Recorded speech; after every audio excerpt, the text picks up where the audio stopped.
Before I lift this sled, look, that is perfect ground level. Oh yeah, this is absolutely perfect. This is the perfect example why we lost one further in the paddock. When we start cell grazing, it won't be an issue.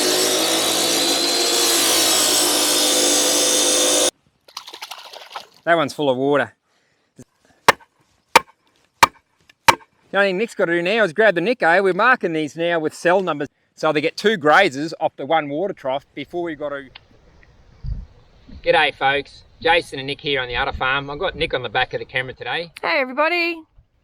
So what we're going to be doing today is that watering system I put in just over 12 months ago now. We're going to do the commissioning inspection now before we run out of warranty. I've got a few issues, so I want to get all them fixed. First thing we've got to do is get the whipper simper out and make a good meter around where our turf valve covers are.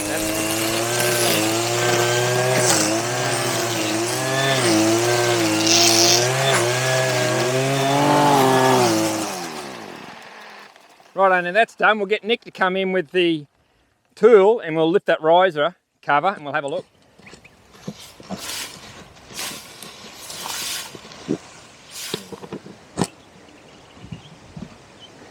Nick got that one in, we'll go and have a look.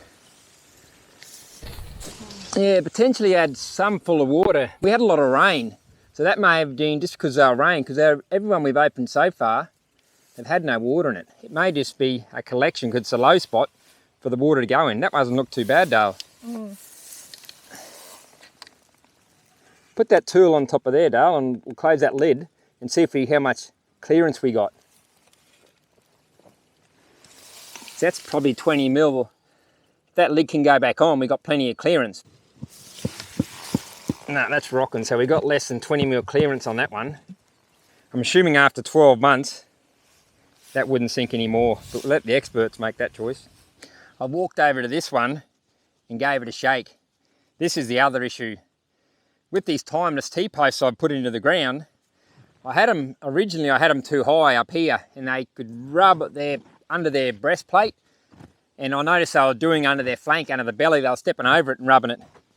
And that's what's happened here. They've loosened it up, but I've also noticed I pulled out the ground and they've also snapped it off the bottom.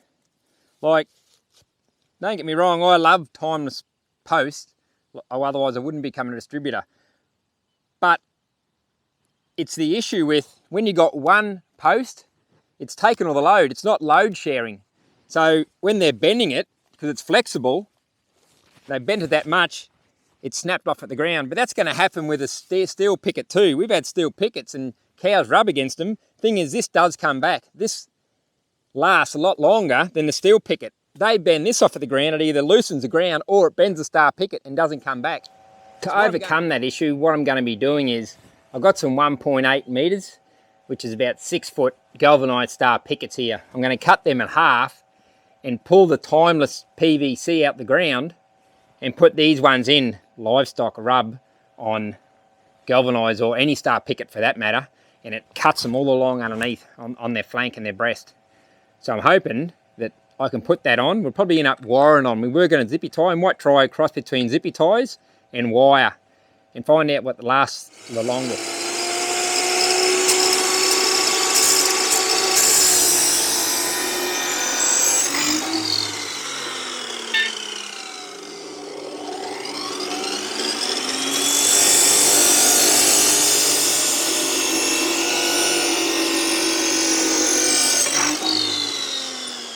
Now that they're all cut, the next thing I've got to do is, because I've made that square edge on the end of that star picket now, when you buy them, they got that arrowhead on the bottom, easy to go in the ground. So what I'm going to do is cut them on a 45-degree angle. That way it's going to be easy when we go to put them in the ground. It's going to have a bit of taper there.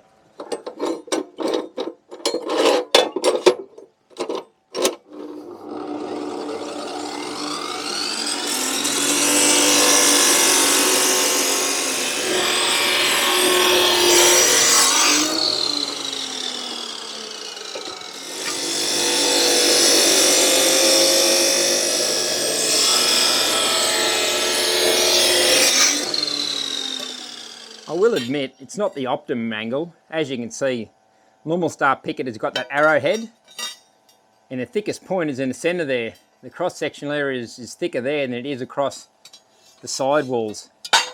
When you cut these ones, the thickness is here, but that one there is very thin. I'm hoping that that tip doesn't bend up. If it does, we just keep driving harder, and hopefully it keeps going in the ground. Whereas that one there, there's no way that's going to bend. It's an arrowhead. But time will tell.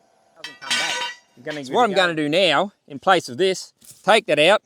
I'm going to put the galvanised star pickets I cut. I'm going to put a yellow cap on top of it, because that way I can see it in the paddock when I'm slashing. And I'm going to zip tie that to the top of the post. So what I'll do now is I'll whip a snip around it. We'll lift the lid off, make sure there's no issues, and then we'll put this post in.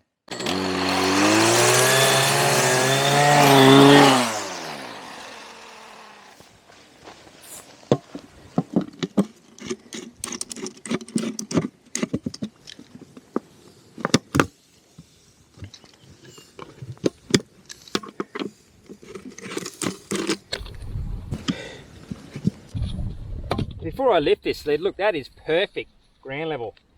You would not get that any better.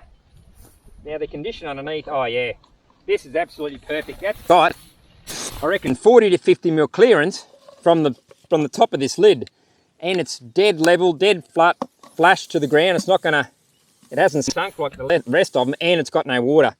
So there's no issues with this. They won't need to do any repairs. The only thing we've got to do here is put that star picket in. Otherwise, I've got one in the paddock I've noticed I've lost over time, because they've come along, they've bent that star picket off me, snapped it, and we can't find it. We think it's full of thatch lay now. Maybe years down the track when we're slashing and we have a drought, we might come across it, but at this point in time there's one we've lost. Hence why we're going to the effort now to put these steel posts in, and hopefully they don't rub them off. Might drive him in there. What I might get you to do, Dale, is, I don't know if it's going to work or not, but hold that timber there as I hit it. I don't want to be bending that star picket, because then that cap mightn't go on. Yeah, if it doesn't work, well, it's going to be too much of a hassle. I won't worry about it. That one. Took me orchid house.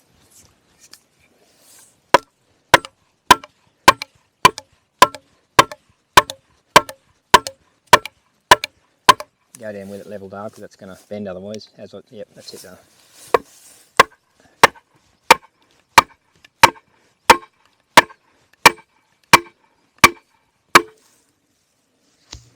How much is that? Yep, that's probably it. I don't want to go too high, because I find if it's too high, they can get too much, you know, talking about 600, 800 kilo, and the bulls are probably that 1,000 kilo weight. They can get a lot of weight behind it if it's too high in the air.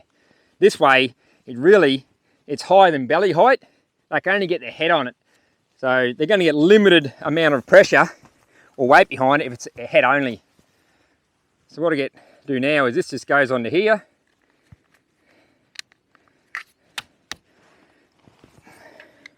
If I cut them right yesterday, that should just zippy tie onto that. The only thing Nick's got to do now is grab the Nico. We're marking these now with cell numbers, so we know on the map, when the boys come out and do the repairs, they can follow the map, because the map's all numbered. They can get the number off that, so they know the one they've got to repair. And also, it's handy for us.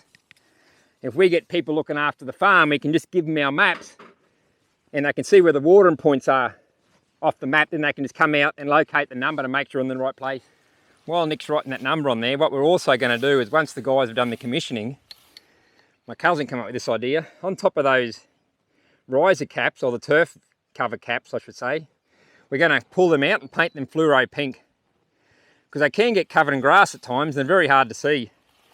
With having that yellow cap, safety cap, on top of that galvanised star picket, and also having that painted fluoro pink, I think we're going to find them pretty easily. But down the track, because we're not cell grazing these yet, we've got to keep them clean. But when we start cell grazing, the poly braid goes directly across the top of those caps, and we use them all the time. It's going to be a lot easier to find. The issue we got with this one is this turf cover appears to have dropped, because that riser there, as you can see if you come in close, that riser is right there. And when you put the turf cover on, I can't physically close that cover up. So what I'm going to have to do there, I'm going to send this one in for repair. They're going to have to dig that up and either raise that turf valve or dig right down. I think there's 600 mil to a metre in the ground, and lower that riser. Otherwise the turf cover will be above ground level. But I'll let the people who install that, they've got to fix that under warranty. We'll open this one up and we'll have a look.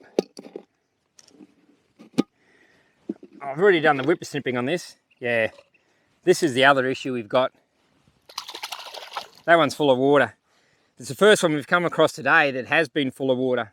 The other ones had water in previously, but we had a wet season, so we're assuming that because this is a low point, the water has gotten in on the others, but if they've drained out, we're assuming that there's no leak. Because this fuzzer hasn't drained out, it's either a really heavy clay area and it's sealed the water in, or potentially that riser is leaking down at the joint.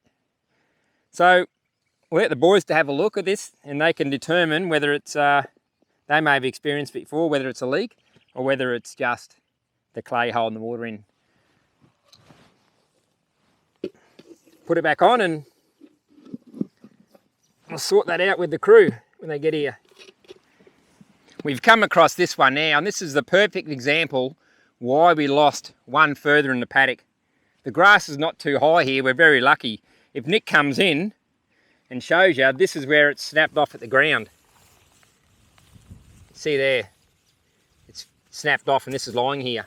Back in the other section of the paddock, the grass is a lot longer, so they may have laid that grass down, that carbon, and covered the timeless post, and that's why we can't find the other one. We're hoping down the track we come across it, but this is a lot sparser, so it's easy to find. But you can see it's taken a fair bit of load, because if you can have a look at the corner here, that's actually been rounded off. So they've rubbed it and rubbed it for months by the looks. So it took a fair load before it finally fatigued out and snapped. So we're going to go through and put a brand new steel post in there now. We're hoping, because the steel post, even though they're good if they're sharing load, it's not going to break. The steel post the same. The steel post, the worst thing can happen, it won't snap off, is it'll bend down and we can find it. And the grass, hopefully, it'll bend, still be sitting up in the air, not just laying on the ground. So hopefully if it happens, we can find them again. But when we start cell grazing, it won't be an issue. Like I said, we're having a poly braid go directly over the top here. And when we put the water trough in, they'll cell graze this side, then they'll cell graze the other side. So they get two grazes off the one water trough before we've got to hook the water trough up to the quad and drag it down the paddock. We'll get through now and we'll fix this one with this steel star picket. We'll open this one up and have a look. Already cleaned around it. This one here, if you have a look, that's got, even though it's on a bit of an angle, that's probably 40 mil, 30 mil clearance off that lid.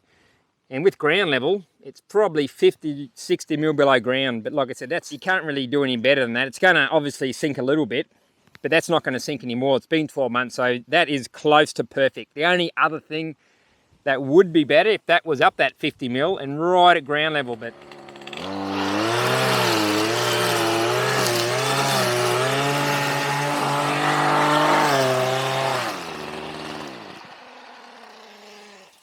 lucky last. It's actually the winter solstice, so today is the shortest day of the year.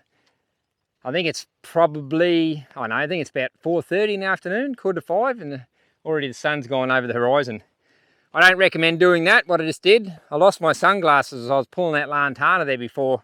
They're on top of my hat. Brand new set of sunnies. Hate it when that happens. So we'll get down, we'll have a look at this one, do an assessment. Lucky last. Oh, I can see a problem already. Yeah, that lid doesn't go on. That wasn't even bolted on. That's way too high. So, no need to use me opener for that one. That's got to be fixed up. I think in total, Nick counted them up. I think this makes number 10 now. We had 8, and the last 2, we had issues. The last one had full of water. Now this one, the cap won't go on. So that's 10 out of 37. That's not too bad, considering we had the animals through here. So I'm happy with that.